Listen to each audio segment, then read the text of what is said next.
My name is Lucy, and I'm 30 years old. I work as an investment analyst, and I'm pretty good at what I do. Some might say I'm too careful with money, but that's just who I am. Growing up as the younger of two sisters taught me early on that if I wanted something, I'd have to work for it myself. My sister, Sarah, is 3 years older than me. She's always been the golden child in our family, the pretty one, the social butterfly, the one who could do no wrong in our parents' eyes. Don't get me wrong, I love my sister, but our parents' favoritism was pretty obvious from day one. It wasn't just about the money, it was about the expectations. They always expected Sarah to succeed effortlessly, while I was just there. Sarah married Tom right after college. He works in construction management, and they quickly started having kids. Now they have 3, Emma, 7, Lucas, 5, and little Joey, 2.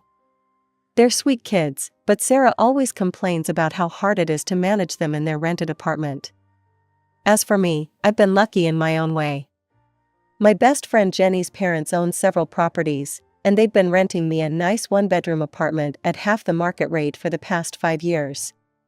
They trust me, and I've never given them a reason not to. I've been saving money religiously since I started working. Living below my means, cooking at home instead of eating out, taking public transport when possible, all those small things add up. My colleagues often tease me about being too frugal. But I had a plan. I've always dreamed of having my own place, specifically a small country house. Working remotely became more common at our firm after the pandemic, and I only need to come to the office for important meetings. A peaceful place away from the city seemed perfect. Last week, I finally opened my savings account and really looked at the numbers. After years of careful planning and saving, I had enough for a down payment on a modest country house. I spent hours browsing real estate websites, looking at potential properties. Nothing too fancy, just a cozy place I could call my own. I was in the middle of browsing real estate listings when my phone rang. It was my mother, calling with her usual perfect timing. "Lucy, honey, don't forget we're expecting you for dinner on Saturday," she said, her voice carrying that subtle tone of command disguised as a reminder.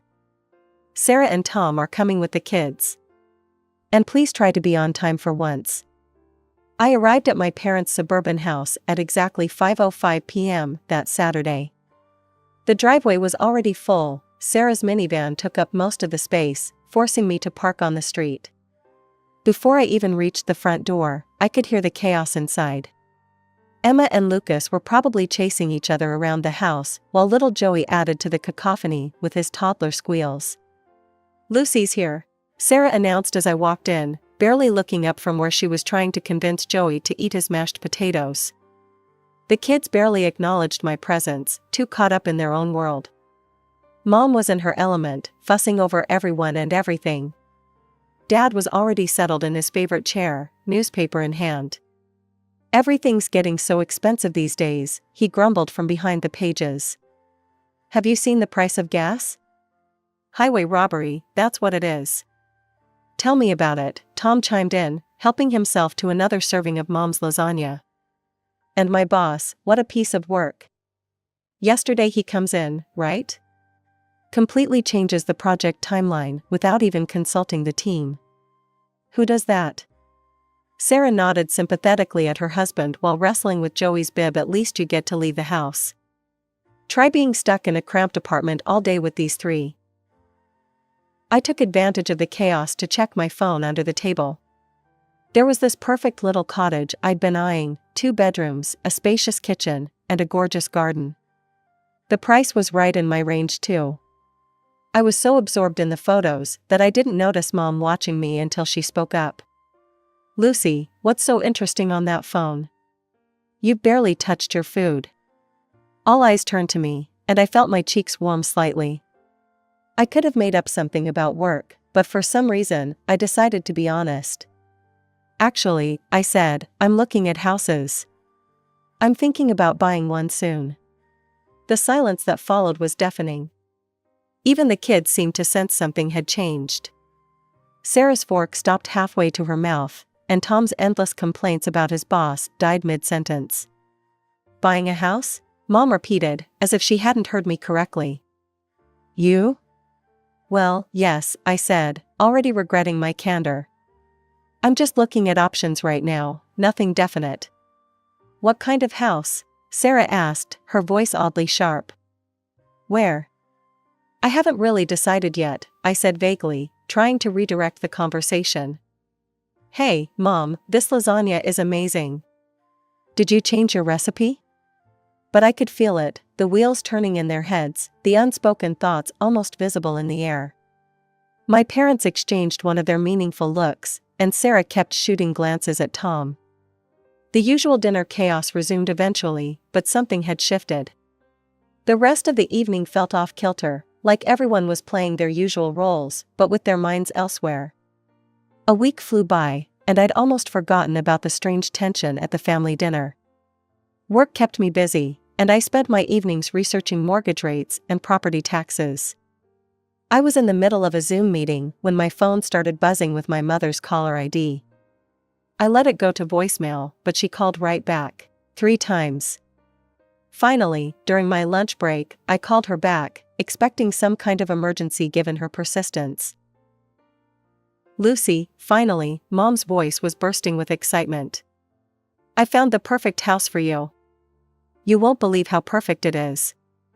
Martha, you remember Martha from church? She told me about this listing in her neighborhood. It's absolutely ideal. I put down my lunch and pressed my fingers to my temple, already feeling a headache coming on. Mom, I haven't even asked for help finding a house. But she was already in full swing, impossible to interrupt. It has 4 bedrooms, no, 5. The master bedroom is huge, and there are these adorable children's rooms with built-in closets. Oh, and the backyard. There's already a playground installed, can you believe it? And the location is just perfect, walking distance to St. Mary's Elementary School and the public library. Mom, I finally managed to cut in. I appreciate you thinking of me, but that's not what I'm looking for at all. There was a pause on the other end. What do you mean? I took a deep breath, trying to keep my voice gentle but firm. I'm looking for something completely different. I want a small country house, something cozy just for me. I don't need multiple children's rooms or a playground. Don't be ridiculous, she said sharply. You can't just think about yourself. You need to plan ahead. This house is perfect, it's even on sale. Martha says the owners are motivated to sell quickly. I know what works for me, I said firmly.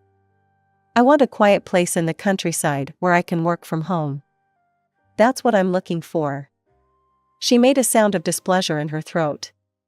Well, don't come crying to me when you realize I was right. The line went dead. I stared at my phone, feeling a mixture of frustration and guilt. But I didn't have long to dwell on it because my phone buzzed with a message from Sarah. Hey sis, check this out. What followed was a barrage of links to real estate listings. Every single one was a massive family home in the city. 4 to 6 bedrooms, multiple bathrooms, huge yards, all near schools and parks. I quickly typed back, thanks, but I'm actually looking for something smaller in the countryside. Sarah's response was immediate, but these are such good deals. Look at this one, it even has an in-law suite. More links kept coming. During afternoon meetings, my phone kept buzzing with messages from Sarah. Each one was another house listing, each bigger and more family-oriented than the last. I stopped checking Sarah's messages after the 20th house listing. Instead, I called Amanda Chen, a realtor I'd found through positive online reviews. She had a reputation for really listening to her clients, which was exactly what I needed. I want something small and cozy, I explained. A country house, but not too far from the city. Good internet connection is a must since I work from home most days. Maybe a small garden where I could grow some herbs and vegetables. Budget? I told her my range, and her eyes lit up. I think I might have exactly what you're looking for. It just came on the market yesterday. Want to take a look this weekend? The house was about 40 minutes from the city, set back from a quiet country road. As soon as Amanda's car turned into the gravel driveway, I felt something click inside me. The house was perfect, a charming two-bedroom cottage with white siding and dark green shutters. A wraparound porch hosted 2 rocking chairs, and mature maple trees provided shade in the front yard. Inside, sunlight streamed through large windows into an open-plan living area. The kitchen was small but updated, with butcher block countertops and new appliances. A wood-burning fireplace dominated one wall of the living room. Upstairs, there were 2 modestly sized bedrooms and a full bathroom with a clawfoot tub. But it was the sunroom at the back of the house that sealed the deal. Windows on 3 sides looked out over a well-tended garden with raised beds and a small greenhouse. "The owner is motivated to sell quickly," Amanda mentioned as we stood in the sunroom. "She's willing to offer a 5% discount for a fast closing." I didn't hesitate. "I want it." The next week was a whirlwind of paperwork, mortgage applications, and negotiations. I put down a larger down payment than required to keep the monthly payments comfortable. Every night, I fell asleep looking at photos of my future home, imagining where I'd put my furniture, planning what I'd plant in the garden. When everything was signed and official, I felt like I was walking on air. I couldn't wait to share my news with my family, despite their previous attempts to influence my decision. The following Saturday, I drove to my parents' house for dinner, practically buzzing with excitement. Sarah and Tom were already there with the kids, as usual. We settled in for dinner, and Mom served her traditional pot roast. The usual complaints and conversations flowed around the table: Tom's latest workplace drama, Sarah's struggles with the kids' school schedules, Dad's commentary on the economy. Then Mom turned to me with a smile that made my stomach clench. "Oh, Lucy, I'm so glad you're here. I was just talking to Barbara next door. She's selling her house. You remember Barbara's house? She's willing to give us, you, a good price. You should really consider." "Actually," I interrupted, unable to contain myself any longer, "I've already bought a house." The clatter of cutlery against plates came to an abrupt halt. Emma's cartwheel in the background stopped mid-turn. The silence was absolute. I took a deep breath and started describing my new home, my voice filled with enthusiasm despite the tension around the table. "It's this beautiful cottage about 40 minutes outside the city. 2 bedrooms, the most amazing sunroom, and there's even a small greenhouse in the backyard. The previous owner had these gorgeous raised garden beds, and..." "Are you out of your mind?" Dad's fist came down on the table, making the plates jump. I'd never seen him this angry before. Joey started crying at the sudden noise. What?" I stammered, completely thrown by their reaction. "How dare you?" Mom's face had turned an alarming shade of red. "How dare you buy a house without consulting us first? After everything we showed you? All those perfect family homes we found?" I felt like I'd suddenly stepped into some bizarre alternate reality. "Why would I need to consult you about buying my own house with my own money?" "Because we had it all planned out." Mom was practically screaming now. "Barbara's house would have been perfect. Right here in the neighborhood, plenty of room for everyone." "Room for everyone?" I repeated slowly, feeling increasingly confused. "It's just going to be me living there." The silence that followed was deafening. Mom and Dad exchanged looks, while Sarah sat there with an eerily calm expression on her face. Tom was suddenly very interested in his plate. "Actually, Lucy," Mom said, in a tone that made my blood run cold, "the plan was for Sarah, Tom, and the kids to live there with you." I stared at her, waiting for the punchline. It didn't come. "I'm sorry, what?" I managed to choke out. Sarah nodded, as if this was the most natural thing in the world. "We're so cramped in that apartment, Lucy. It's really hard on the kids. Your house would have given us all the space we need." She smiled, like she was discussing borrowing a sweater. "And since we wouldn't have to pay rent or utilities, we could finally start saving some money." I looked around the table, from face to face, waiting for someone to crack a smile, to say "gotcha," or burst out laughing. But all I saw were dead serious expressions. Dad's stern disapproval. Mom's righteous anger. Sarah's entitled expectation. Tom's awkward avoidance. I struggled to form words. You all just assumed I would buy a house for Sarah's family to live in? Well, of course. Mom threw up her hands. That's what family does. We help each other. Help each other? I repeated incredulously. This isn't helping, this is expecting me to provide housing for 5 people without even asking me.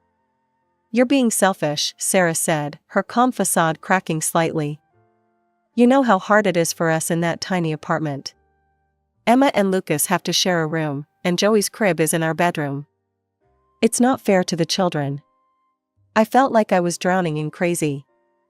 The room seemed to spin a little as the full impact of their expectations hit me.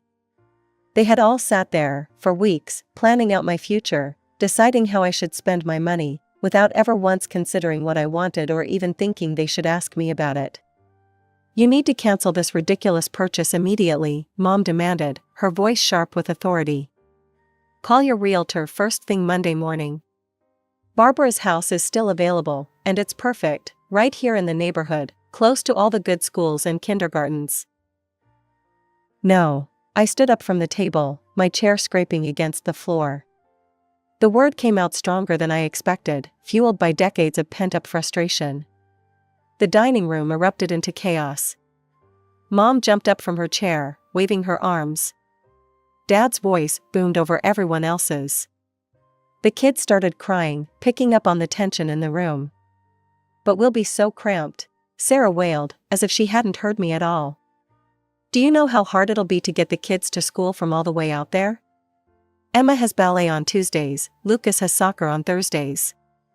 I spun to face my sister, something inside me finally snapping. You're not going to be cramped anywhere, because you're not living in my house. None of you are, ever. Is that clear enough for you? The room fell silent. They all stared at me like I'd grown a second head. The entitled shock on their faces was almost comical. Lucy, Mom gasped, clutching her pearls. How can you be so cruel to your own sister? I grabbed my purse and headed for the door, their voices rising again behind me. I couldn't listen to another word. I got in my car and drove home in a daze, their screams still ringing in my ears. Sitting alone in my apartment later that night, memories started flooding back. Christmas, 1999, Sarah got the expensive American Girl doll she wanted, while I received the knockoff version from the discount store. They look exactly the same, Mom had said, but they didn't. Our 16th birthday, Sarah had gotten a brand new Volkswagen Beetle when she turned 16, complete with a big red bow on top. I got Dad's old Honda with 150,000 miles on it and a tendency to break down. High school graduation. Sarah's graduation party was a catered affair in the backyard with a hired DJ and custom decorations. Mine was a quiet family dinner because we had too many expenses that month. College years. Sarah attended her dream school with our parents covering every expense, tuition, room and board, even a generous monthly allowance. Meanwhile, I spent my senior year of high school applying for every scholarship I could find, staying up late to maintain my perfect GPA, knowing it was my only shot at higher education. And now, here we were. After years of favoring Sarah, of giving her everything while I worked for scraps, they'd just assumed they could commandeer my house, the one thing I'd achieved completely on my own. They'd planned to hand over my dream home to Sarah, just like they'd handed her everything else. I was in the middle of packing my kitchen when the aggressive pounding started on my apartment door. The coffee mug I was wrapping in newspaper slipped from my hands, but thankfully landed on a pile of packing paper. Lucy, open this door right now, my father's voice boomed through the wood. We know you're in there. I froze, bubble wrap still in hand. More pounding followed. Go away, I shouted back. I'm not discussing this anymore. Don't you dare talk to us like that. Dad's fist made the door rattle in its frame. We raised you better than this. My hands were trembling as I picked up my phone. If you don't leave right now, I'm calling the police. I mean it. I pulled up the keypad on my phone and deliberately pressed 9, making sure they could hear the beep. I'm dialing right now. You ungrateful little, Dad's curse was cut off by Mom's sharp intake of breath. We'll leave, Mom's voice had turned cold as ice, but this isn't over, Lucy. You're making a terrible mistake. I listened to their footsteps retreating down the hallway, then slid down against the wall, my heart pounding. I thought that would be the end of it, but I was wrong. So wrong. The first message from Sarah came an hour later, a photo of Emma and Lucas cramped together on their shared bunk bed. Look how little space they have, the caption read. Emma can't even have a desk for homework. I didn't respond. Another photo followed, Joey's crib wedged into the corner of Sarah and Tom's bedroom. He wakes up every time we come to bed. This isn't fair to him. Delete. When I continued to ignore her, Sarah's messages turned nasty. They started coming at all hours, 2 a.m., 4 a.m., 6 a.m. You always were Dad's least favorite. Mom cries herself to sleep because of you. I hope you're happy all alone in that big house while your nieces and nephew suffer. I blocked her number, then her Facebook, then her Instagram. But she kept finding new ways to reach me, creating new accounts, using Tom's phone, even setting up fake email addresses. Then the phone calls started coming from other directions. First, it was Aunt Marie. Lucy, honey, I just heard what's happening with your sister. Surely you can find it in your heart to help family? Next came Uncle Bob. Kid, you need to think about what really matters here. Family comes first. My mother's best friend Susan, your mother is devastated. How could you do this to your own family? Even my old high school teacher, Mrs. Peterson, whom my mother still saw at church, Lucy, I always thought you were such a kind student. I'm so disappointed to hear about this situation with your sister. They all had the same message: I was selfish, heartless, cruel. I should give up my house, my dreams, my independence, to solve my sister's problems. None of them seemed to question why Sarah's housing situation was somehow my responsibility. After 2 weeks of constant harassment, I'd had enough. I went to my mobile carrier and changed my number, giving it only to my workplace and a handful of trusted friends who hadn't taken sides in this mess. Moving day was wonderfully quiet. I hired a moving company I'd never used before, making sure there was no way for my family to track the address through familiar local services. The movers were efficient and professional, and by sunset, I was standing in my new living room, surrounded by boxes and possibility. That first night in my cottage, I sat on my porch with a cup of tea, listening to the crickets and watching the stars come out. No traffic noise, no sirens, no family drama, just peace. I felt something inside me finally relax, a tension I hadn't even realized I'd been carrying for years. Of course, I still occasionally saw their social media posts. Sarah's passive-aggressive status updates about family betrayal and selfish siblings. Mom's thinly veiled posts about ungrateful children and family duty. The comments from relatives and family friends, all taking their side without knowing the full story. But here's the thing, none of it bothered me anymore. Their words couldn't touch me in my new sanctuary. I transformed the second bedroom into a home office, setting up my monitors to face the window where I could watch birds visit the bird feeder I installed. The previous owners' raised garden beds now burst with herbs and vegetables, my first attempt at gardening turning out surprisingly successful. The greenhouse became my weekend project, slowly filling with plants that made the space feel alive and vibrant. My work productivity actually improved without the constant family interruptions. My boss noticed and gave me more responsibility, along with a raise. I started taking online courses in investment strategy, expanding my expertise without anyone telling me I was wasting my time or should be focusing on finding a husband instead. Sure, there were moments when I missed the idea of family, not the reality of my family, but the dream of what a supportive family could be. Those moments usually passed quickly when I remembered the peace I'd gained in exchange. I made new friends in the area, other professionals who worked remotely, a local gardening group that met monthly, neighbors who respected boundaries and didn't feel entitled to my space or time. None of them knew my family history, and I preferred it that way. They knew me as I am, not as the person my family tried to force me to be. The funny thing is, I'm probably being more true to my parents' original dreams for their daughters than Sarah is. They raised us to be independent, successful women, they just never expected me to be the one who actually did it. And they certainly never expected me to be independent from them too. Sometimes the best family you can have is yourself, at least until you choose to add to it on your own terms, in your own time, in your own way. And that's more than enough for me.